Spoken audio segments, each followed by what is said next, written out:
రాము కోసం పవరాస్త్ర వాడిన ఇమ్ము. రాము కోసం పవరాస్త్ర వాడిన ఇమ్ము.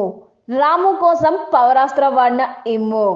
అంతా విన్న తర్వాత నేను పవరాస్త్ర వాడదామనుకుంటున్నా సార్ అని ఇమ్ము చెప్పాడు.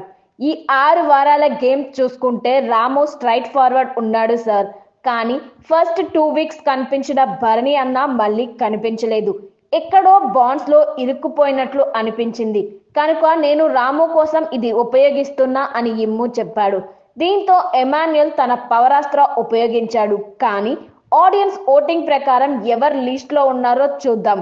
ఇమ్ము నీ పవరాస్త్ర తీసుకొని చేతిలో పట్టుకొని ఉండు. భరణి, రాము మీ ఎదురుగా ఉన్న క్రాకర్స్ ని వెలిగించండి. అది వెలిగి అందులో ఉన్న కలర్ మీరు ఎలిమినేటెడ్ ఆర్ సేఫ్ అని తెలుస్తుంది అంటూ నాగార్జున చెప్పారు. ఇక క్రాకర్ వెలిగించగానే రాము సైడ్ ఉన్న క్రాకర్ గ్రీన్ కలర్ రాగా భరణి వెలిగించింది రెడ్ కలర్ చూపించింది. దీంతో భరణి నువ్వు ఎలిమినేట్ అయ్యావు, స్టేజ్ మీదకి రా అంటూ నాగార్జున పిలిచారు.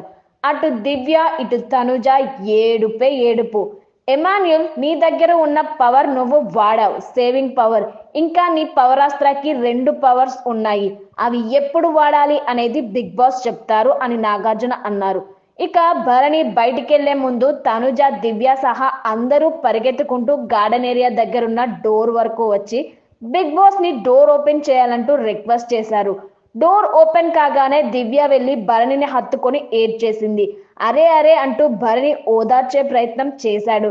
దివ్య అవగానే తనుజ పట్టుకొని ఏడ్చేసింది. ఇక ఎమాన్యుల్ నేను నిన్ను అక్కడ చూడాలి అంటూ భరణి అన్నాడు.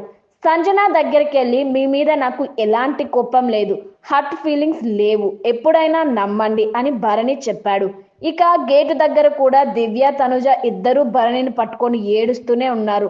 అయ్యయ్యో అయ్యో ఏడవకండి ప్లీజ్ అంటూ భరణి అన్నాడు. ప్లీజ్ నాన్న వెళ్ళొద్దు, మిస్ యూ నాన్న అంటూ తనుజ వెక్కి